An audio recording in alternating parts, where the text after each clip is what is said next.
ਪਾਵਨ ਪਵਿੱਤਰ ਕਲਿਆਣਕਾਰੀ ਸਤਿਗੁਰਾਂ ਦਾ ਇਤਿਹਾਸ ਗੁਰੂ ਜਸ ਸਰਵਣ ਕਰ ਲਾਹਾ ਪ੍ਰਾਪਤ ਕਰਨਾ ਕਰੀਏ ਜੀ। ਸੋ ਕੱਲ ਦੇ ਦੀਵਾਨਾਂ ਅੰਦਰ ਆਪ ਗੁਰਸਿੱਖ ਸੰਗਤਾਂ ਪ੍ਰਸੰਗ ਸਰਵਣ ਕੀਤਾ।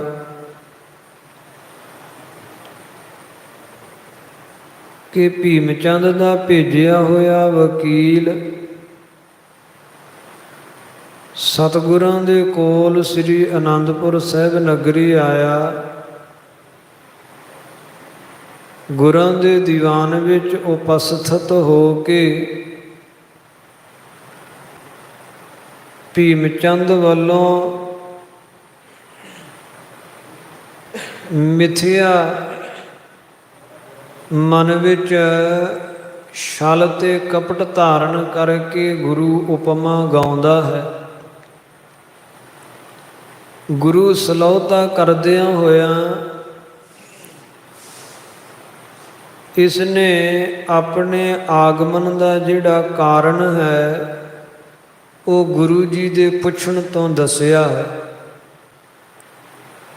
ਕਿ ਮੈਨੂੰ ਭੀਮ ਚੰਦ ਨੇ ਆਪ ਜੀ ਦੇ ਕੋਲੋਂ ਪ੍ਰਸ਼ਾਦੀ ਹਾਥੀ ਲੈਣ ਵਾਸਤੇ ਭੇਜਿਆ ਹੈ।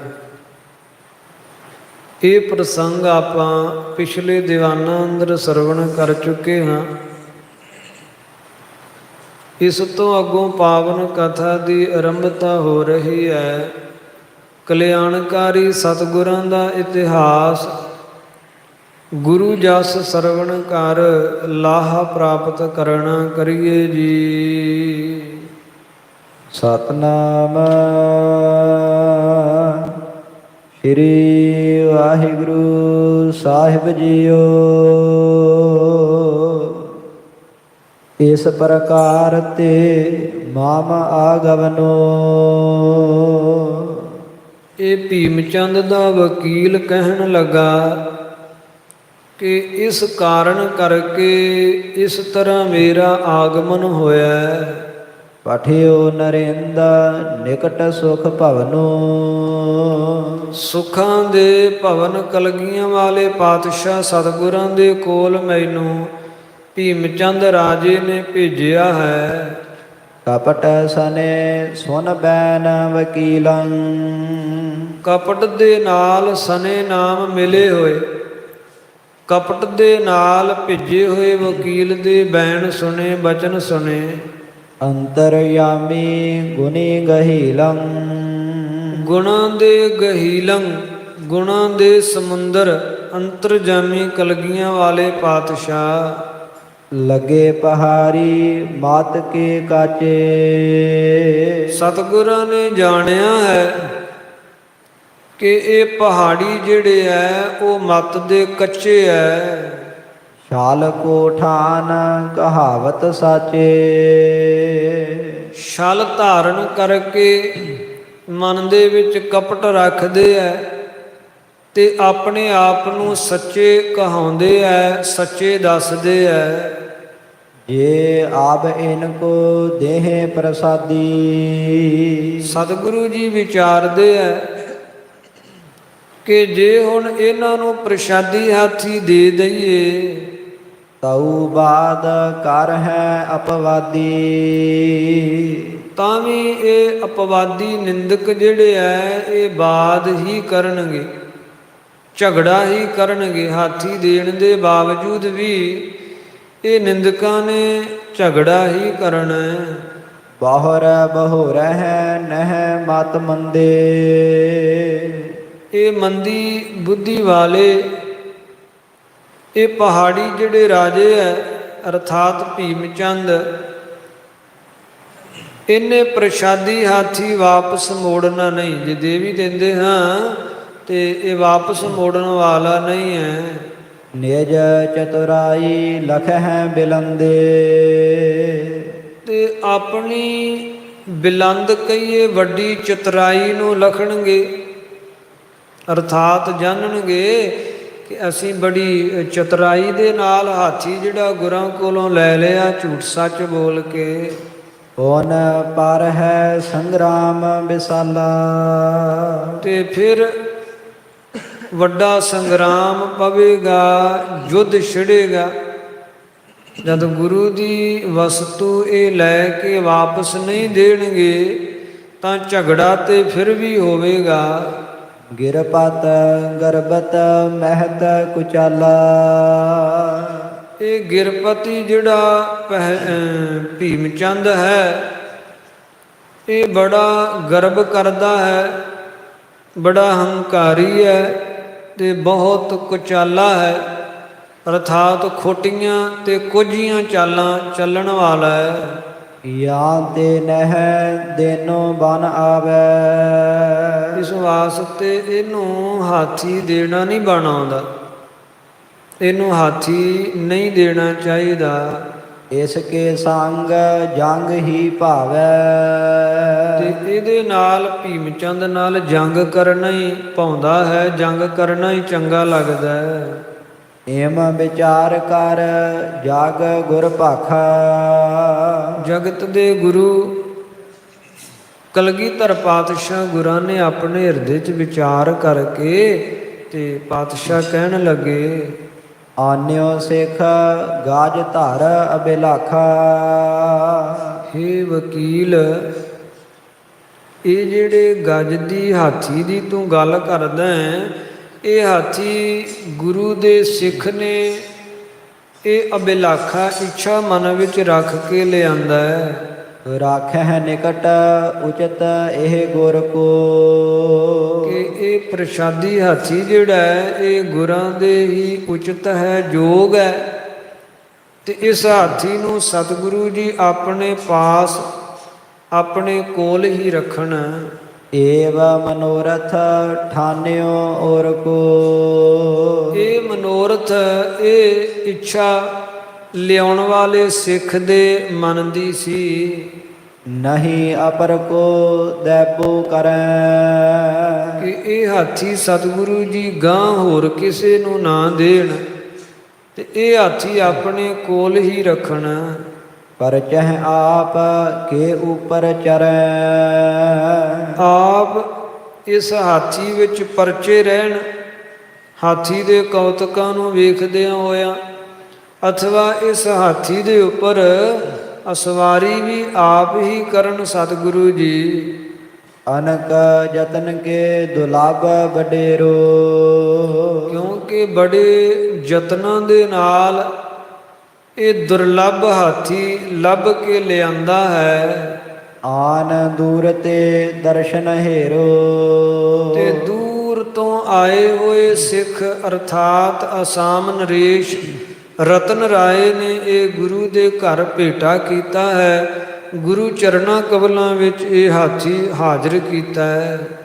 ਗੁਰ ਘਰ ਸਦਾ ਨੇਮ ਇਹ ਰਹਿਓ, ਸੋ ਹੇ ਵਕੀਲ ਗੁਰੂ ਘਰ ਦਾ ਇਹ ਨੇਮ ਹਮੇਸ਼ਾ ਰਿਹਾ ਹੈ, ਗੁਰੂ ਘਰ ਦਾ ਇਹ ਨਿਯਮ ਹਮੇਸ਼ਾ ਰਿਹਾ ਹੈ। ਰਚਹਿ ਸੋ ਤੇਮ ਜਿਮ ਪ੍ਰੇਮੀ ਚਾਹਿਓ, ਜਿਵੇਂ ਗੁਰੂ ਘਰ ਦਾ ਪ੍ਰੇਮੀ ਕੋਈ ਚਾਵੇ ਸਤਿਗੁਰੂ ਜੀ ਉਸੇ ਤਰ੍ਹਾਂ ਕਰਦੇ ਆ। ਜਿਵੇਂ ਗੁਰੂ ਦਾ ਸਿੱਖ ਚਾਵੇ ਸਤਿਗੁਰੂ ਜੀ ਸਿੱਖ ਦੀ ਮਨਸ਼ਾ ਦੇ ਅਨੁਸਾਰ ਸਿੱਖ ਦੀ ਇੱਛਾ ਜਿਹੜੀ ਹੈ ਉਹਨੂੰ ਪੂਰਨ ਕਰਦੇ ਹੈ। ਸਿੱਖ ਕੋ ਸਫਲ ਮਨੋਰਥ ਕਰੈ, ਸਿੱਖ ਦਾ ਮਨੋਰਥ ਸਿੱਖ ਦਾ ਸੰਕਲਪ ਗੁਰੂਦੇਵ ਪੂਰਾ ਕਰਦੇ ਹੈ।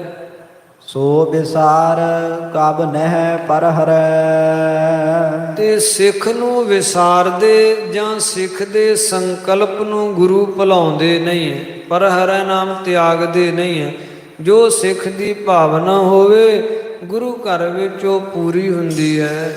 ਜਾਂ ਤੇ ਕਹੋ ਨ੍ਰਿਪਤ ਸੰਗ ਜਾਈ, ਸੋ ਇਸ ਵਾਸਤੇ ਤੂੰ ਰਾਜੇ ਭੀਮ ਚੰਦ ਦੇ ਕੋਲ ਜਾ ਕੇ ਕਹੀਂ, ਅਪਰ ਏਕ ਹਮ ਢੇਗ ਗਜਰਾਈ, ਕਿ ਸਾਡੇ ਕੋਲ ਹੋਰ ਵੀ ਗਜਰਾਜ ਹੈ, ਸਾਡੇ ਕੋਲ ਹੋਰ ਵੀ ਹਾਥੀ ਹਨ। ਬੂਝਹੁ ਨਿਜ ਰਾਜੇ ਲੈ ਜਾਵਹੁ।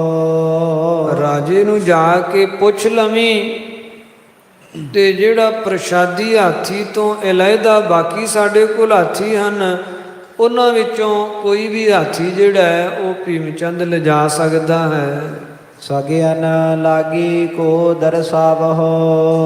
ਤੇ ਆਪਣੇ ਜਿਹੜੇ ਉਹਦੇ ਸੰਬੰਧੀਆਂ ਦੇ ਲਾਗੀ ਆਉਣੇ ਆ, ਕੁੜਮਾਂ ਦੇ ਲਾਗੀ ਆਉਣੇ ਆ, ਉਹਨਾਂ ਨੂੰ ਵਿਖਾ ਦਵੇ। ਸੋਨ ਕਰ ਤੂਸ਼ਨ ਦੂਤ ਕਰੀ ਹੈ। ਸੁਣ ਕੇ ਜਿਹੜਾ ਦੂਤ ਹੈ ਉਹ ਚੁੱਪ ਹੋ ਗਿਆ। ਸਤਿਗੁਰਾਂ ਦੇ ਬਚਨ ਸੁਣ ਕੇ ਅੱਗੋਂ ਕੀ ਬੋਲ ਸਕਦਾ ਸੀ, ਚੁੱਪ ਹੋ ਗਿਆ। ਗਿਆਨੀ ਗੁਰ ਨਹਿ ਦੇਤ ਕਰੀ ਹੈ। ਮਨ ਵਿੱਚ ਜਾਣਿਆ, ਮਨ ਵਿੱਚ ਵਿਚਾਰਿਆ ਕਿ ਸਤਿਗੁਰੂ ਜੀ ਇਹ ਪ੍ਰਸ਼ਾਦੀ ਹਾਥੀ ਨਹੀਂ ਦੇਣਗੇ।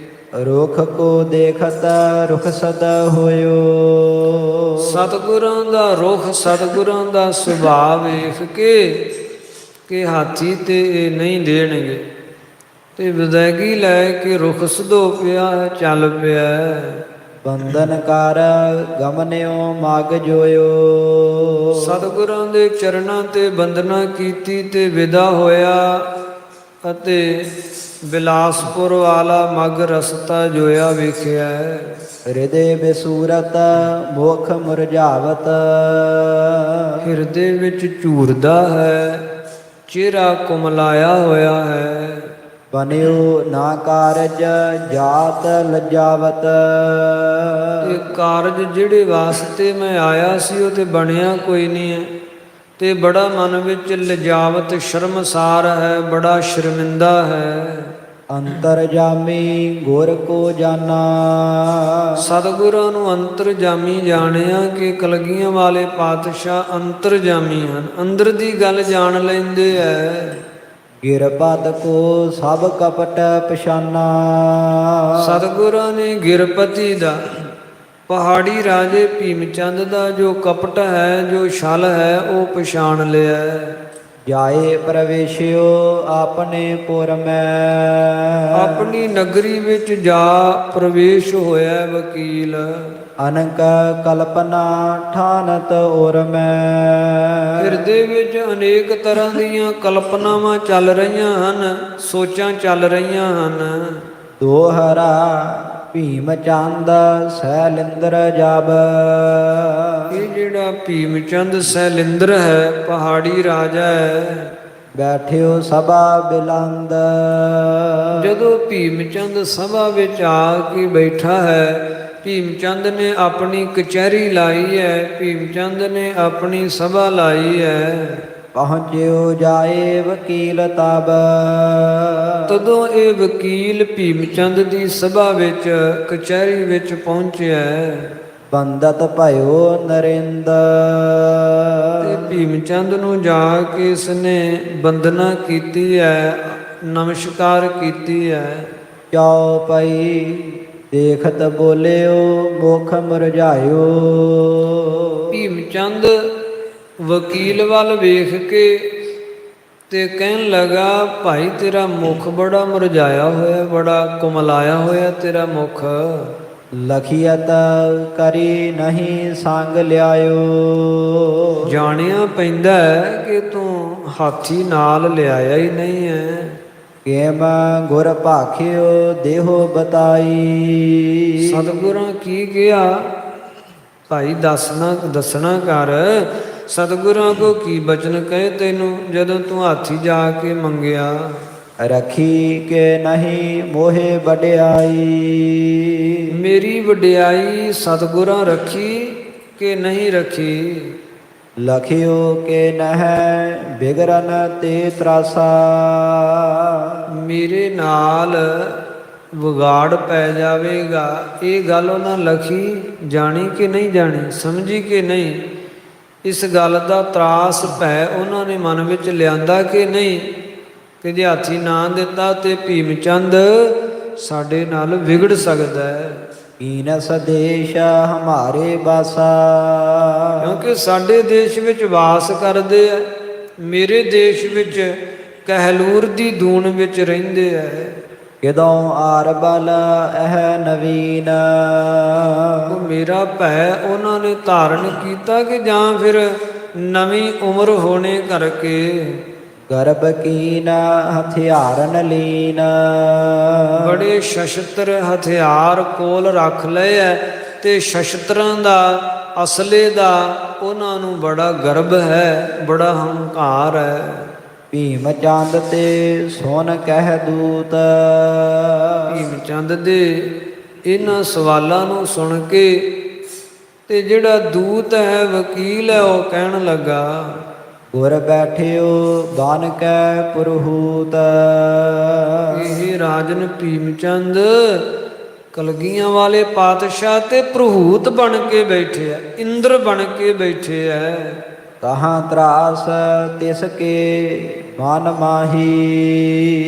ਉਹਨਾਂ ਦੇ ਮਨ ਵਿੱਚ ਤੁਹਾਡਾ ਤਰਾਸ, ਡਰ ਕਿਹੜੀ ਗੱਲ ਕਰਦੇ ਹੋ ਰਾਜਨ?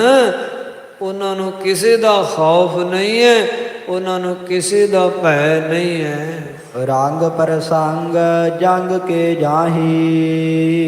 ਜਿਨ੍ਹਾਂ ਦਾ ਰੰਗ ਪ੍ਰੇਮ ਜੰਗ ਦੇ ਪ੍ਰਸੰਗਾਂ ਵਿੱਚ ਹੈ, ਉਹ ਜੰਗ ਨਾਲ ਸਨੇਹ ਕਰਦੇ ਆ, ਉਹਨਾਂ ਦਾ ਜੰਗ ਨਾਲ ਹੀ ਰੰਗ ਹੈ, ਪ੍ਰੇਮ ਹੈ। ਤਹਿ ਲੋਕਨ ਤੇ ਸੁਨਿਓ ਬਿਰਤੰਤ। ਉਥੋਂ ਦੇ ਲੋਕਾਂ ਕੋਲੋਂ ਮੈਂ ਸੁਣਿਆ, ਜੋ ਸੁਣਿਆ ਵਰਤਾਂਤ ਦੱਸਦਾ ਹਾਂ। ਤੀਰਨ ਵਿਦਿਆ ਸਦਾ ਕਰੰਤ। ਕਿ ਤੀਰਾਂ ਦੀ ਵਿਦਿਆ ਦਾ ਸਦਾ ਅਭਿਆਸ ਕਰਦੇ ਹੋ। ਤਨਖਬਾਜੀ ਜਿਹੜੀ ਹੈ, ਤੀਰੰਦਾਜ਼ੀ, ਇਹਦੇ ਬਹੁਤ ਵੱਡੇ ਉਹ ਅਭਿਆਸੀ ਹੈ ਤੇ ਤੀਰੰਦਾਜ਼ੀ ਦੀ ਵਿਦਿਆ ਵਿੱਚ ਬਹੁਤ ਪਾਰੰਗਤ ਹਨ। ਜਾਂ ਇਉਂ ਕਹਿ ਲਓ ਕਿ ਤੀਰੰਦਾਜ਼ੀ ਦੀ ਵਿਦਿਆ ਦੀ ਪਰਿਕਾਸ਼ਤਾ ਉਹਨਾਂ ਦੇ ਕੋਲ ਹੈ। ਕਥਾ ਪੁਰਾਨਨ ਤੇ ਜਿਮ ਸੁਨੈ। ਜਿਵੇਂ ਆਪਾਂ ਪੁਰਾਣਾਂ 'ਚ ਕਥਾ ਨਹੀਂ ਸੁਣਦੇ ਬਾਦਸ਼ਾਹ ਭੀਮ ਚੰਦ, ਜਿਵੇਂ ਪੁਰਾਣਾਂ ਦੀਆਂ ਕਥਾਵਾਂ ਸੁਣਦੇ ਹਾਂ ਆਪਾਂ, ਤੇਮ ਸਾਰ ਗਾਨ ਕੋ ਧਨ ਤੇ ਹਨੈ। ਇਉਂ ਗਣ ਸਮੂਹ ਸਾਰ ਤੀਰਾਂ ਨੂੰ ਧਨਖ ਵਿੱਚੋਂ ਛੱਡਦੇ ਆ। ਸੁਣੀਦਾ ਨਾ ਪੁਰਾਣਾਂ 'ਚ ਕਥਾਵਾਂ ਕਿ ਕਿਸ ਤਰ੍ਹਾਂ ਕਾਰਤਕੇ ਵਰਗੇ ਜਿਹੜੇ ਐ ਦੇਵਤਿਆਂ ਦੇ ਸੈਨਾਪਤੀ, ਉਹ ਇੱਕੇ ਧਨਖ ਦੇ ਵਿੱਚੋਂ ਕਿਸ ਤਰ੍ਹਾਂ ਉਹ 5 ਤਥਾ 10 ਤੀਰ ਇੱਕੇ ਵਾਰਾਂ ਛੱਡਦੇ ਆ। ਇਸ ਤਰ੍ਹਾਂ ਦੀ ਉਹਨਾਂ ਦੀ ਤੀਰੰਦਾਜ਼ੀ ਦੀ ਵਿਦਿਆ ਹੈ ਕਲਗੀਆਂ ਵਾਲੇ ਸਤਿਗੁਰਾਂ ਦੀ। ਪੁਰਾਣਾਂ 'ਚ ਕਿੰਨੀਆਂ ਕਥਾਵਾਂ ਆਉਂਦੀਆਂ ਕਿ ਕਿਸ ਤਰ੍ਹਾਂ ਜੋ ਦਸ਼ਰਥ ਵਰਗੇ ਐਸੇ ਤੀਰੰਦਾਜ਼ੀ ਸਨ, ਸ਼ਬਦ ਭੇਦੀ ਬਾਣ ਨੂੰ ਚਲਾਉਣ ਵਿੱਚ ਮਾਹਰ ਸਨਗੇ। ਐਸੇ ਐਸੇ ਉਹ ਤੀਰੰਦਾਜ਼ੀ ਹਨ। ਮੈਂ ਸੁਣ ਕੇ ਆਇਆ ਹਾਂ ਕਿ ਸਤਿਗੁਰੂ ਜੀ ਸ਼ਬਦ ਭੇਦੀ ਬਾਣ ਵਿਦਿਆ ਵਿੱਚ ਵੀ ਪ੍ਰਾਂਗਤ ਹਨ। ਸ਼ਬਦ ਭੇਦੀ ਬਾਣ ਹੁੰਦਾ ਹੈ ਕਿ ਸ਼ਬਦ ਸੁਣ ਕੇ, ਧੁਨੀ ਨੂੰ ਸੁਣ ਕੇ ਤੇ ਤੀਰ ਚਲਾਉਣਾ, ਤੇ ਜਿੱਥੋਂ ਆਵਾਜ਼ ਉੱਠੀ ਹੈ ਤੀਰ ਉੱਥੇ ਜਾ ਕੇ ਵੱਜੇਗਾ। ਇਹ ਸ਼ਬਦ ਭੇਦੀ ਵਿਦਿਆ ਜਿਹੜੀ ਹੈ, ਇਹ ਇਸ ਆਰੀਆਵਰਤ ਸਮਾਜ ਦੇ ਵਿੱਚ ਬਹੁਤ ਦੀਰਘ ਕਾਲ ਤੋਂ ਚਲੀ ਆਉਂਦੀ ਤੇ ਲੰਮਾ ਸਮਾਂ ਇਹ ਵਿਦਿਆ ਰਹੀ ਹੈ। ਪਰ ਜਿਵੇਂ ਜਿਵੇਂ ਇਹ ਸਮੇਂ ਵਿੱਚ ਤਬਦੀਲੀ ਆਈ ਤੇ ਵਿਦਿਆ ਜਿਹੜੀ ਹੈ ਇਹ ਅਲੋਪ ਹੁੰਦੀ ਗਈ।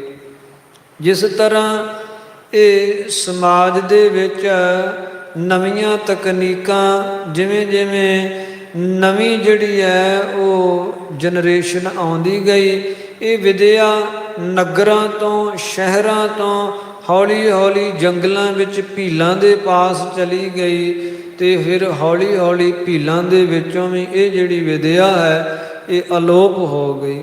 ਸੋ ਇਹ ਸ਼ਬਦ ਭੇਦੀ ਵਿਦਿਆ ਜਿਹੜੀ ਹੈ, ਇਹ ਵਕੀਲ ਕਹਿੰਦਾ ਮੈਂ ਸੁਣਿਆ ਕਲਗੀਧਰ ਪਾਤਸ਼ਾਹ ਇਸ ਵਿਦਿਆ ਵਿੱਚ ਵੀ ਪ੍ਰਾਂਗਤ ਹਨ, ਸ਼ਬਦ ਭੇਦੀ ਬਾਣ ਚਲਾਉਣ ਵਿੱਚ ਵੀ ਮਾਹਰ ਹਨ। ਵਿਖਿਓ ਨੈਣ ਤੇ ਤਥਾ ਸੁਨਾਏ।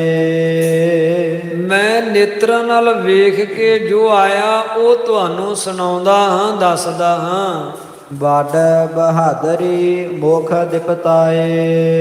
ਬੜੀ ਵੱਡੀ ਬਹਾਦਰੀ ਉਹਨਾਂ ਦੇ ਚਿਹਰੇ ਤੇ ਪ੍ਰਕਾਸ਼ ਦੀ ਹੈ। ਉਹਨਾਂ ਦੇ ਚਿਹਰੇ ਤੇ ਭੈ ਨਾਮ ਦੀ ਕੋਈ ਐਸੀ ਕਿਸੇ ਪ੍ਰਕਾਰ ਦੀ ਵੀ ਪਰਛਾਈ ਨਹੀਂ ਹੈ। ਉਹਨਾਂ ਦਾ ਚਿਹਰਾ ਮੈਂ ਤੱਕ ਕੇ ਆਇਆ ਹਾਂ, ਨਿਰਭੈ ਸੂਰਮਤਾ ਤੇ ਬਹਾਦਰੀ ਦੇ ਨਾਲ ਚਮਕਦਾ ਹੈ। ਕਹੋ ਕਹਾ ਮੈਂ ਤੁਮ ਭੀ ਦੇਖਾ। ਮੈਂ ਕੀ ਕਵਾਂ ਰਾਜਨ, ਦਰਸ਼ਨ ਤੇ ਤੁਸੀਂ ਵੀ ਕੀਤੇ ਐ।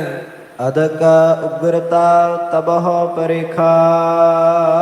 ਤੇ ਅਦਕ ਵੱਡੀ ਉਗਰਤਾ, ਤੇਜ ਪ੍ਰਤਾਪ ਉਹਨਾਂ ਦਾ ਤੁਸੀਂ ਵੀ ਪਰਖਿਆ ਹੈ। ਮੈਂ ਵੀ ਗਿਆ ਤੇ ਮੈਂ ਵੀ ਵੇਖ ਕੇ ਆਇਆ ਹਾਂ। ਉਹਨਾਂ ਦੇ ਚਿਹਰੇ ਦੀ ਉਗਰਤਾ, ਚਿਹਰੇ ਦਾ ਤੇਜ ਬੜਾ ਹੈ। ਬਹੁ ਪ੍ਰਕਾਰ ਮੈਂ ਬਾਤ ਸੁਣਾਈ। ਮੈਂ ਬਹੁਤ ਤਰ੍ਹਾਂ ਦੇ ਨਾਲ ਉਹਨਾਂ ਨੂੰ ਗੱਲਾਂ ਕਹਿ ਕੇ ਸੁਣਾਈਆਂ ਤੁਹਾਡੇ ਵੱਲੋਂ। ਤੁਮ ਦੇਸ਼ ਤੇ ਬਹੁ ਕੀਨ ਵਡਾਈ। ਤੁਹਾਡੇ ਵੱਲੋਂ ਬੜੀ ਵਡਿਆਈ ਵੀ ਕੀਤੀ ਸਤਿਗੁਰਾਂ ਦੀ। ਕਰਾਮਾਤ ਸਾਹਿਬ ਜੋ ਹੈ। ਪਰ ਜਿਹੜੇ ਕਰਾਮਾਤ ਦੇ ਸਾਹਿਬ ਹੈ, ਕਰਾਮਾਤ ਦੇ ਮਾਲਕ ਹੈ। ਸਭ ਅੰਤਰ ਕੀ ਗਾਤ ਕੋ ਲਹੈ। ਜੋ ਅੰਦਰ ਦੀ ਗਤ ਜਾਣਦੇ ਐ, ਅੰਦਰ ਦੀ ਹਾਲਤ ਜਾਣਦੇ ਐ। ਨਿਭੈ ਕਪਟ ਕਹਾਂ ਤਿਨ ਸੰਗ। ਜੀ ਰਾਜਨ, ਉਹਨਾਂ ਦੇ ਨਾਲ ਕਪਟ ਕਿਵੇਂ ਨਿਭ ਸਕਦੀ ਹੈ? ਉਹਨਾਂ ਦੇ ਨਾਲ ਕਪਟ ਨਹੀਂ ਚੱਲ ਸਕਦੀ, ਛਲ ਨਹੀਂ ਚੱਲ ਸਕਦਾ। ਜੋ ਅੰਦਰ ਦੀ ਜਾਣਦੇ ਐ, ਉਹਨਾਂ ਨੂੰ ਕੋਈ ਕੀ ਭਰਮਾਵੇਗਾ। ਜਾਨ ਲਈ ਨਹਿ ਮੁਰਹਿ ਮਤੰਗ। ਸੋ ਮੈਂ ਤੇ ਜਾਣ ਲਿਆ, ਅਥਵਾ ਸਤਿਗੁਰਾਂ ਨੇ ਇਹ ਗੱਲ ਜਾਣ ਲਈ ਹੈ। ਮੈਨੂੰ ਪਤਾ ਲੱਗਾ, ਅਨੁਮਾਨ ਲਾਉਂਦਾ ਹਾਂ ਕਿ ਗੁਰਾਂ ਅੰਤਰਜਾਮਤਾ ਨਾਲ ਇਹ ਗੱਲ ਜਾਣ ਲਈ ਹੈ ਕਿ ਹਾਥੀ ਮੁੜੇਗਾ ਨਹੀਂ। ਇੱਕ ਵਾਰੀ ਗਿਆ ਭੀਮ ਚੰਦ ਦੇ ਪਾਸ, ਹਾਥੀ ਵਾਪਸ ਨਹੀਂ ਆਵੇਗਾ। ਮਾਮ ਜਾਚਾ ਕੋ ਸੋਨਾ ਫਰਮਾਇਓ। ਜਦੋਂ ਮੈਂ ਹਾਥੀ ਮੰਗਿਆ ਤੇ ਉਹਨਾਂ ਅੱਗੋਂ ਕਿਹਾ, ਦ੍ਰਿਪ ਸ਼ਰਧਾਲ ਦੂਰ ਤੇ ਆਇਓ। ਕਿ ਜਿਹੜਾ ਰਾਜਾ ਭਾਈ ਇਹ ਹਾਥੀ ਲਿਆਇਆ ਹੈ, ਗੁਰੂ ਘਰ ਦਾ ਬੜਾ ਸ਼ਰਧਾਲੂ ਹੈ, ਬੜਾ ਸੇਵਕ ਹੈ, ਤੇ ਦੂਰ ਦੇਸ਼ ਅਸਾਮ ਤੋਂ ਚੱਲ ਕੇ ਉਹ ਆਇਆ ਸੀ। ਅਰਪਤ ਗਾਜ ਕੋ ਬਿਨੈ ਉਚਾਰੀ। ਜਦੋਂ ਉਹਨੇ ਹਾਥੀ ਗੁਰੂ ਚਰਨਾਂ ਵਿੱਚ ਹਾਜ਼ਰ ਕੀਤਾ, ਉਦੋਂ ਨਾਲ ਹੀ ਉਹਨੇ ਬੇਨਤੀ ਕੀਤੀ ਸੀ, ਪ੍ਰਾਰਥਨਾ ਕੀਤੀ ਸੀ, ਪੁਰਹ ਕਾਮਨਾ ਗੁਰੂ ਹਮਾਰੀ। ਹੇ ਸਤਿਗੁਰੂ ਜੀ, ਮੈਂ ਦਾਸ ਦੀ ਕਾਮਨਾ ਇੱਛਾ ਹੈ, ਆਪ ਪੂਰਨ ਕਰੋ। ਅਪਰ ਕਿਸੀ ਕੋ ਗਾਜ ਨਹਿ ਦੀਜੈ। ਕੀ ਮਨਸ਼ਾ ਹੈ? ਗੁਰਾਂ ਪੁੱਛਿਆ ਤੇ ਉਹ ਰਾਜਾ ਜੋ ਦੱਸਦਾ, ਗੁਰੂਦੇਵ ਮੈਨੂੰ ਕਹਿ ਰਹੇ ਸੀ ਕਿ ਅਸਾਮ ਨਰੇਸ਼ ਰਤਨ ਰਾਏ ਨੇ ਕਿਹਾ ਕਿ ਹਾਥੀ ਹੋਰ ਕਿਸੇ ਨੂੰ ਨਾ ਦਿਓ, ਇਹ ਆਪ ਜੀ ਆਪਣੇ ਪਾਸ ਹੀ ਰੱਖਿਓ। ਨਿਜ ਸਮੀਪ ਹੀ ਰਾਖਨ ਕੀਜੈ। ਆਪਣੇ ਕੋਲ ਹੀ ਰੱਖਿਓ, ਹੋਰ ਕਿਸੇ ਨੂੰ ਹਾਥੀ ਆਪ ਨਾ ਦਿਓ। ਜਾਂ ਤੇ ਇਹ ਮਤੰਗ ਨਹਿ ਦੇਤ। ਇਸ ਵਾਸਤੇ ਇਹ ਹਾਥੀ ਅਸੀਂ ਨਹੀਂ ਦਵਾਂਗੇ। ਦੁਰਦ ਅਪਰ ਇਕ ਅਹ ਨਿਕੇਤ। ਗੁਰੂ ਘਰ ਦੇ ਵਿੱਚ ਅਨੇਕਾਂ ਹਾਥੀਆਂ ਵਿੱਚੋਂ ਇੱਕ ਹੋਰ ਬੜਾ ਸੁੰਦਰ ਹਾਥੀ ਹੈ। ਸੋ ਲੈ ਜਾਹੋ ਕਾਜ ਕੋ ਸਾਰਹੋ। ਤੇ ਉਹ ਹਾਥੀ ਲੈ ਜਾਓ ਤੇ ਆਪਣਾ ਕਾਰਜ ਜਿਹੜਾ ਉਹ ਸਾਰ ਲੈਣਾ ਕਰੋ। ਨਹਿ ਇਸ ਮਹਿ ਕੁਛ ਟਾਰ ਵਿਚਾਰਹੋ। ਇਹਦੇ ਵਿੱਚ ਕੋਈ ਟਾਲਾ ਨਾ ਵਿਚਾਰ ਨਾ ਕਰੋ। ਤੇ ਇਹ ਹਾਥੀ ਜਿਹੜਾ ਹੈ ਇਹ ਨਹੀਂ ਮਿਲੇਗਾ, ਪ੍ਰਸ਼ਾਦੀ ਹਾਥੀ ਤੇ ਨਹੀਂ ਦਵਾਂਗੇ। ਦੂਜਾ ਹਾਥੀ ਭਾਈ ਜੇ ਲਿਜਾ ਕੇ ਸਰਦਾ ਤੇ ਆਪਣਾ ਕੰਮ ਸਾਰ ਲਓ। ਨਿਜ ਸਿੱਖਨ ਕੀ ਪੌਨ ਵਡਿਆਈ। ਫਿਰ ਆਪਣੇ ਸਿੱਖਾਂ ਦੀ ਜਿਹੜੀ ਵਡਿਆਈ ਹੈ, ਆਪਣੇ ਸਿੱਖਾਂ ਦੀ ਮਹਿਮਾ ਹੈ। ਕਹਿ ਕਾ ਬਹੁ ਵਿਦ ਤੇ ਸਮਝਾਈ। ਅਨੇਕ ਤਰ੍ਹਾਂ ਨਾਲ ਕਹਿ ਕੇ ਸਤਿਗੁਰਾਂ ਨੇ ਮੈਨੂੰ ਸਮਝਾਈ ਹੈ, ਦੱਸੀ ਹੈ। ਪ੍ਰੇ ਕਿਰਪਾਲ ਕੋ ਭਗਤ ਜਥਾ ਹੈ। ਤੇ ਜਿਸ ਤਰ੍ਹਾਂ ਕਿਰਪਾਲ ਨਾਮ ਕਿਰਪਾਲੂ ਅਕਾਲ ਪੁਰਖ ਪਰਮੇਸ਼ਰ ਵਾਹਿਗੁਰੂ ਦੇ ਭਗਤ ਉਹਦੇ ਪਿਆਰੇ ਹੁੰਦੇ ਹਨ, ਤੇ ਉਹ ਆਪਣੇ ਪਿਆਰੇ ਭਗਤਾਂ ਦੀ ਕਹੀ ਹੋਈ ਗੱਲ ਤਥਾ ਬੇਨਤੀ ਨੂੰ ਮੰਨਦਾ ਹੈ।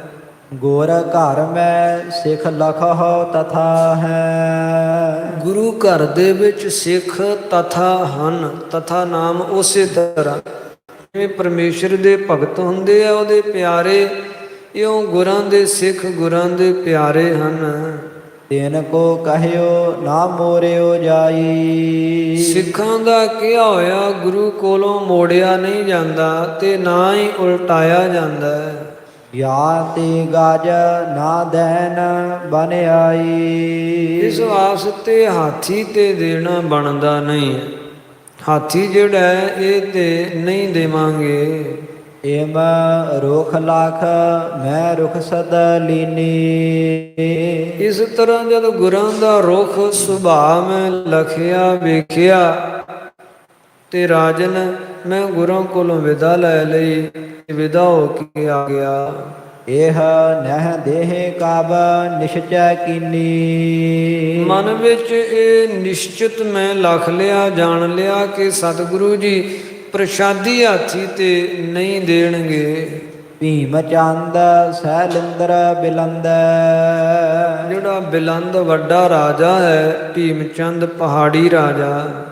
ਮਾਨ ਗਿਰ ਕੋ ਬਾਚ ਬੱਜਰ ਮਨਿੰਦ। ਭੀਮ ਚੰਦ ਦਾ ਮਨ ਤੇ ਮਾਨੋ ਪਹਾੜ ਹੈ, ਤੇ ਵਕੀਲ ਦੇ ਜਿਹੜੇ ਬੋਲ ਹੈ ਬਚਨ ਹੈ ਉਹ ਇੰਦਰ ਦੇ ਬੱਜਰ ਦੀ ਨਿਆਈ ਹੈ। ਭੀਮ ਚੰਦ ਦੇ ਮਨ ਰੂਪੀ ਪਹਾੜ ਨੂੰ ਜਿਨ੍ਹਾਂ ਨੇ ਚਕਨਾ ਚੂਰ ਕਰ ਦਿੱਤਾ ਹੈ। ਲਾਗਤ ਖਿਸਿਓ ਦੁਖ ਕੋ ਪਾਇਓ। ਜਦੋਂ ਵਕੀਲ ਦੇ ਬਚਨਾਂ ਰੂਪੀ ਬੱਜਰ ਮਨ ਰੂਪੀ ਪਹਾੜ ਨੂੰ ਆ ਕੇ ਲੱਗਾ ਵੱਜਾ ਹੈ, ਬੜਾ ਖਿਜਿਆ ਭੀਮ ਚੰਦ ਤੇ ਬੜਾ ਦੁੱਖ ਪਾਇਆ।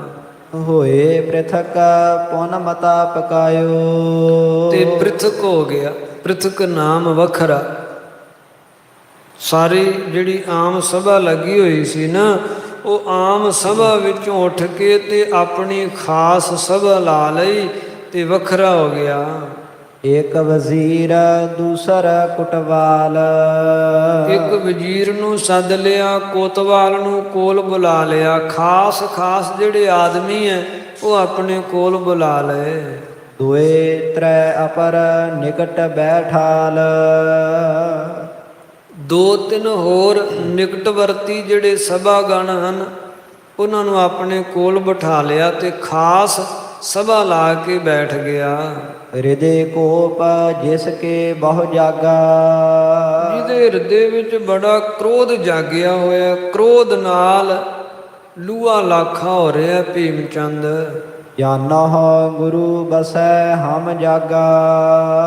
ਤੇ ਜਾਨਹੁ ਇਹ ਸਾਰਿਆਂ ਦੇ ਵਿੱਚ ਬੋਲਿਆ ਤੇ ਕਹਿਣ ਲੱਗਾ, ਤੁਸੀਂ ਸਾਰੇ ਜਾਣਦੇ ਹੋ ਅਥਵਾ ਜਾਣ ਲਓ, ਵਿਚਾਰ ਲਓ, ਸਮਝ ਲਓ ਕਿ ਗੁਰੂ ਕਲਗੀਆਂ ਵਾਲੇ ਸਾਡੀ ਜਗ੍ਹਾ ਵਿੱਚ ਰਹਿੰਦੇ ਆ। ਇਹ ਕਹਿਲੂਰ ਦਾ ਇਲਾਕਾ ਮੇਰਾ ਹੈ। ਬਾਲ ਤੇ ਧਨ ਚਾਹੀਅਤ ਹਮ ਲੇਹ। ਭਾਵੇਂ ਉਹਨਾਂ ਨੇ ਆਪਣੀ ਜਰ ਖਰੀਦੀ ਹੋਵੇ ਆ, ਤਦੇ ਵੀ ਉਹਨਾਂ ਦੇ ਕੋਲੋਂ ਮੈਂ ਜਿਹੜਾ ਧਨ ਹੈ ਉਹ ਵਸੂਲਣਾ ਚਾਹੁੰਦਾ, ਟੈਕਸ ਲੈਣਾ ਚਾਹੁੰਦਾ। ਮੇਰੇ ਰਾਜ ਵਿੱਚ ਰਹਿੰਦੇ ਆ, ਮੇਰੇ ਰਾਜ්य ਦੀ ਪਰਜਾ ਉਹਨਾਂ ਦੇ ਕੋਲ ਜਾਂਦੀ ਹੈ, ਬੇਅੰਤ ਸੰਗਤਾਂ ਵੱਲੋਂ ਉਹਨਾਂ ਨੂੰ ਭੇਟਾਵਾਂ ਆਉਂਦੀਆਂ, ਜਿਸ ਕਾਰਨ ਕਰਕੇ ਮੈਂ ਉਹਨਾਂ ਦੇ ਕੋਲੋਂ ਟੈਕਸ ਵਸੂਲਣਾ ਚਾਹੁੰਦਾ, ਧਨ ਲੈਣਾ ਚਾਹੁੰਦਾ। ਤੋ ਆਨੰਦਪੁਰ ਬਸਬੋ ਦੇਹ। ਤਾਂ ਹੀ ਉਹਨਾਂ ਨੂੰ ਆਨੰਦਪੁਰ ਸਾਹਿਬ ਨਗਰੀ ਵਿੱਚ ਮੈਂ ਵਸਣ ਦੇਵਾਂਗਾ, ਰਹਿਣ ਦੇਵਾਂਗਾ, ਜੇ ਉਹ ਮੈਨੂੰ ਟੈਕਸ ਦੇਣਗੇ। ਸੋ ਸਭ ਬਾਤ ਕਹੂੰ ਰਹਿ ਗਈ। ਉਹ ਟੈਕਸ ਵਾਲੀ ਗੱਲ ਤੇ ਕਿਤੇ ਦੂਰ ਹੀ ਰਹਿ ਗਈ ਹੈ, ਧਨ ਵਾਲੀ ਗੱਲ ਤੇ ਕਿਤੇ ਦੂਰ ਹੀ ਰਹਿ ਗਈ ਹੈ। ਇਸ ਨੇ ਜਾਚੀ ਵਸਤ ਨਾ ਦਈ। ਧਨ ਦੇਣਾ ਤੇ ਦੂਰ, ਉਹਨੇ ਤੇ ਮੰਗੀ ਵਸਤੂ ਨਹੀਂ ਦਿੱਤੀ, ਅਰਥਾਤ ਸਤਿਗੁਰਾਂ ਨੇ ਮੰਗੇ ਹਾਥੀ ਨਹੀਂ ਦਿੱਤਾ। ਅਪਰ ਦੇਨ ਕੈਸੇ ਮਨ ਲਿਆਵਹਿ। ਤੇ ਹੋਰ ਟੈਕਸ ਦਾ ਧਨ ਆਦ ਦੇਣਾ ਉਹ ਮਨ ਵਿੱਚ ਕਿੱਥੋਂ ਲਿਆਉਣਗੇ। ਮੈਂ ਚਾਹੁੰਦਾ ਹਾਂ ਟੈਕਸ ਵਸੂਲਣਾ, ਪਰ ਉਹ ਨਹੀਂ ਦੇਣਗੇ। ਜਾਨੀ ਪਰੈ ਬਿਗਰ ਗੁਰ ਜਾਵਹਿ। ਤੇ ਜਿਸ ਤੋਂ ਜਾਣਿਆ ਪੈਂਦਾ ਹੈ ਕਿ ਸਤਿਗੁਰੂ ਜੀ ਮੇਰੇ ਨਾਲ ਵਿਗੜ ਜਾਣਗੇ, ਵਿਗਾੜ ਲੈਣਗੇ ਮੇਰੇ ਨਾਲ। ਹੋਏ ਜੰਗ ਆਗੇ ਕੈ ਪਾਸ਼ੈ। ਅੱਗੇ ਭਾਵ ਮਗਰੋਂ ਜਾਂ ਹੁਣ, ਅਰਥਾਤ ਛੇਤੀ ਜਾਂ ਥੋੜੇ ਸਮੇਂ ਮਗਰੋਂ ਜੰਗ ਤੇ ਹੁਣ ਹੋਵੇਗਾ ਹੀ ਹੋਵੇਗਾ। ਇਸ ਪ੍ਰਕਾਰ ਜੇ ਨਿਤ ਪ੍ਰਤ ਬੰਸ਼ੈ। ਜੇ ਇਸ ਤਰ੍ਹਾਂ ਹੀ ਨੇਤਾ ਪ੍ਰਤੀ ਉਹ ਬਾਂਛੈ ਨਾਮ ਚਾਹੁੰਦੇ ਰਹੇ, ਇਸ ਤਰ੍ਹਾਂ ਹੀ ਉਹ ਹੰਗਤਾ ਸੰਯੁਗਤ ਮੇਰੇ ਅੱਗੋਂ ਨਿਭ ਕੇ ਨਾ ਚੱਲੇ ਤੇ ਜੰਗ ਤੇ ਹੋਵੇਗਾ। ਪ੍ਰਥਮ ਜਾਚਨਾ ਕੀਨ ਸਹਾਥੀ। ਮੈਂ ਤਾਂ ਹਲੇ ਪਹਿਲੀ ਵਾਰੀ ਮੰਗੀ ਹੈ ਵਸਤੂ ਪ੍ਰਸ਼ਾਦੀ ਹਾਥੀ ਗੁਰਾਂ ਕੋਲੋਂ। ਦਿਓ ਨਹੀਂ ਰਸ ਰਖਿਓ ਨਾ ਸਾਥੀ। ਮੈਨੂੰ ਹਾਥੀ ਦਿੱਤਾ ਨਹੀਂ ਉਹਨਾਂ ਨੇ, ਤੇ ਨਾ ਹੀ ਮੇਰੇ ਨਾਲ ਉਹਨਾਂ ਨੇ ਰਸ ਰੱਖਿਆ, ਪ੍ਰੇਮ ਰੱਖਿਆ। ਜਾਂ ਤੇ ਸੰਦ ਨਹੀਂ ਬਨ ਆਵਹਿ। ਇਸ ਵਾਸਤੇ ਸੰਧੀ ਵਾਲੀ ਗੱਲ ਤੇ ਹੁਣ ਰਹੀ ਨਾ, ਗੁਰਾਂ ਨਾਲ ਮੇਲ ਜੋਲ ਤੇ ਹੁਣ ਹੋਵੇਗਾ ਹੀ ਨਹੀਂ। ਜੇ ਬਿਗਰੇ ਨਹਿ ਬਸਬੇ ਪਾਵਹਿ। ਤੇ ਜੇ ਹੁਣ ਮੇਰੇ ਨਾਲ ਵਿਗੜ ਗਏ ਹੈ ਜਾਂ ਇਸ ਤੋਂ ਅਧਿਕ ਹੋਰ ਵਿਗਾੜ ਪਿਆ ਤੇ ਮੇਰੇ ਦੇਹ 'ਚ ਰਹਿ ਨਹੀਂ ਸਕਣਗੇ, ਕੱਢ ਦਿਆਂਗਾ ਮੈਂ ਆਪਣੇ ਦੇਹ 'ਚੋਂ। ਅਬ ਮੈਂ क्षमा ਧਾਰ ਕਰ ਰਹਾ। ਹਲੇ ਤਾਂ ਮੈਂ ਖਸ਼ਮਾ ਧਾਰਨ ਕਰ ਰਿਹਾ ਹਾਂ, ਉਹਨਾਂ ਨੂੰ ਕੁਝ ਨਹੀਂ ਕਹਿ ਰਿਹਾ ਹਾਂ।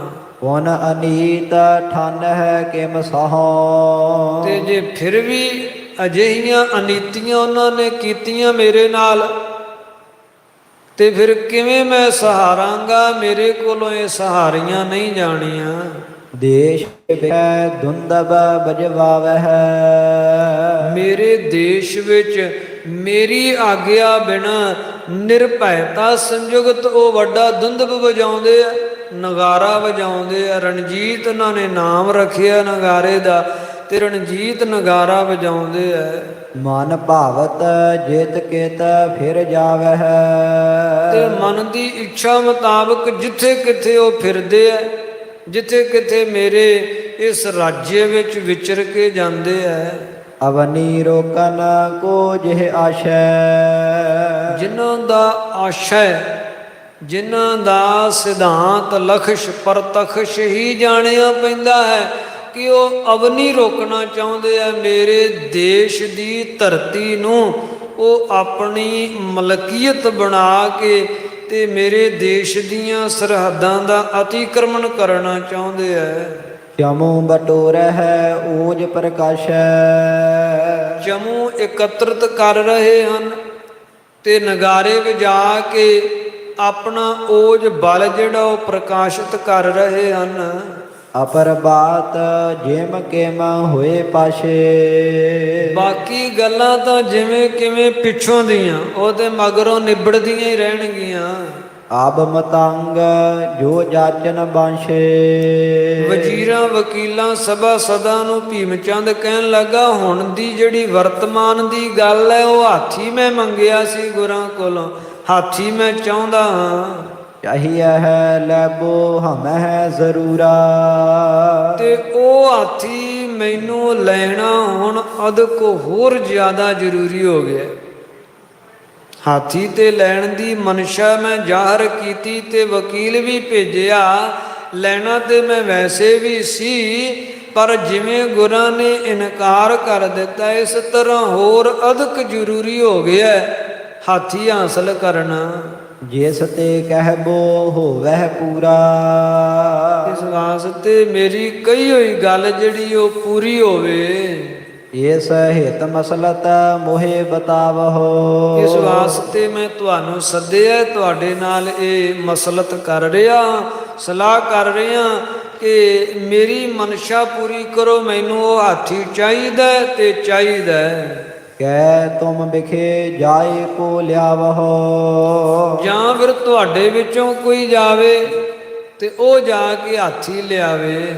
ਜੇ ਨਾ ਦੇਹ ਤੋ ਵਧਹਿ ਬਖੇਰਾ। ਜੇ ਹੁਣ ਹਾਥੀ ਗੁਰਾਂ ਨਾ ਦਿੱਤਾ ਤੇ ਬਖੇਰਾ ਵੱਧ ਜਾਣਾ, ਝਗੜਾ ਵੱਧ ਜਾਣਾ ਹੈ। ਕਰ ਨਿਜ ਦਲ ਕੋ ਬਲ ਤਿਸ ਬੇਰਾ। ਆਪਣੇ ਦਲ ਦਾ ਬਲ ਫਿਰ ਮੈਂ ਪਿੱਛੋਂ ਕਰਾਂਗਾ। ਇਤ ਦੇਸ਼ ਤੇ ਓਰੜ ਕਰ ਆਹਰ। ਇਧਰ ਮੇਰੇ ਵੱਲੋਂ ਮੇਰੀ ਜਿਹੜੀ ਫੌਜ ਹੈ, ਸੈਨਾ ਹੈ, ਉਹ ਆਹਰ ਉਦਮ ਕਰਕੇ ਓਰੜ ਕੇ ਉਮੜ ਕੇ ਗੁਰਾਂ ਤੇ ਚੜ ਕੇ ਜਾਵੇਗੀ। ਗਿਰ ਕੇ ਦੇਸ਼ ਨਿਕਾਸਹਿ ਬਾਹਰ। ਇਹ ਜਿਹੜਾ ਗਿਰ ਦਾ ਦੇਸ਼ ਹੈ, ਪਹਾੜ ਦਾ ਦੇਸ਼, ਕਹਿਲੂਰ ਦਾ ਇਲਾਕਾ ਹੈ, ਇਹਦੇ ਵਿੱਚੋਂ ਸਤਿਗੁਰਾਂ ਨੂੰ ਖਦੇੜ ਕੇ ਮੈਂ ਬਾਹਰ ਕੱਢ ਦਿਆਂਗਾ। ਇਸ ਵਾਸਤੇ ਭਲੀ ਇਹੀ ਹੈ ਕਿ ਉਹ ਹਾਥੀ ਦੇ ਦੇਣ। ਤੁਹਾਨੂੰ ਮੈਂ ਤਾਂ ਕੋਲ ਸੱਦ ਕੇ ਇਹ ਸਲਾਹ ਤੁਹਾਡੇ ਨਾਲ ਕਰ ਰਿਹਾ ਕਿ ਜੇ ਸ਼ਾਂਤੀ ਚਾਹੁੰਦੇ ਹੋ, ਜਾ ਕੇ ਗੁਰਾਂ ਨੂੰ ਜਿਵੇਂ ਕਿਵੇਂ ਸਮਝਾਓ, ਬੁਝਾਓ, ਜਿਸ ਤਰ੍ਹਾਂ ਵੀ ਕਰੋ, ਹੁਣੇ ਮੈਨੂੰ ਹਾਥੀ ਲਿਆ ਕੇ ਹਾਜ਼ਰ ਕਰੋ। ਮੈਨੂੰ ਹਾਥੀ ਚਾਹੀਦਾ ਹੈ। ਜੇ ਹਾਥੀ ਮੇਰੇ ਕੋਲ ਨਾ ਆਇਆ ਤੇ ਜੰਗ ਦਾ ਜਿਹੜਾ ਐਲਾਨ ਹੈ ਉਹ ਮੈਂ ਕਰ ਦਿਆਂਗਾ। ਯੁੱਧ ਦਾ ਵਿਗਲ ਜਿਹੜਾ ਹੈ ਉਹ ਮੈਂ ਵਜਾ ਦਿਆਂਗਾ। ਸੋ ਸੰਤ ਸੰਗਤ ਕਥਾ ਵਿਚਾਰ ਦੀ ਸਮਾਪਤੀ ਕਰਦੇ ਹਾਂ। ਤੁਸ਼ ਬੁੱਧੀ ਦਾਸਾਂ ਦੀ ਸੁਭਾਵਕ ਅਨੇਕ ਪ੍ਰਕਾਰ ਦੀਆਂ ਗਲਤੀਆਂ ਹੋ ਗਈਆਂ। ਸਾਧ ਸੰਗਤ ਬਖਸ਼ਣ ਯੋਗ ਹੈ, ਕਿਰਪਾ ਕਰਕੇ ਬਖਸ਼ ਲੈਣਾ। ਧੰਨ ਗੁਰੂ ਸ੍ਰੀ ਗੁਰੂ ਗੋਬਿੰਦ ਸਿੰਘ ਸਾਹਿਬ ਜੀ ਸ੍ਰੇਸ਼ਟ ਮਤ ਦੇਣ ਵਾਲੇ ਹਨ। ਅੱਗੇ ਵਾਸਤੇ ਸੁਧ ਕਥਾ ਵਿਚਾਰ ਕਰਨ ਦੀ ਬੁੱਧੀ ਬਖਸ਼ਣ। ਸਭ ਹੀ ਸੰਗਤਾਂ ਦੇ ਲੋਕ ਸੁਖੀਏ, ਪਰਲੋਕ ਸੁਹੇਲੇ ਕਰਨ। ਇਤ ਦੇਸ਼ ਤੇ ਓਰੜ ਕਰ ਆਹਰ। ਗਿਰ ਕੇ ਦੇਸ਼ ਨਿਕਾਸਹਿ ਬਾਹਰ। ਵਾਹਿਗੁਰੂ ਜੀ ਕਾ ਖਾਲਸਾ, ਵਾਹਿਗੁਰੂ ਜੀ ਕੀ ਫਤਿਹ।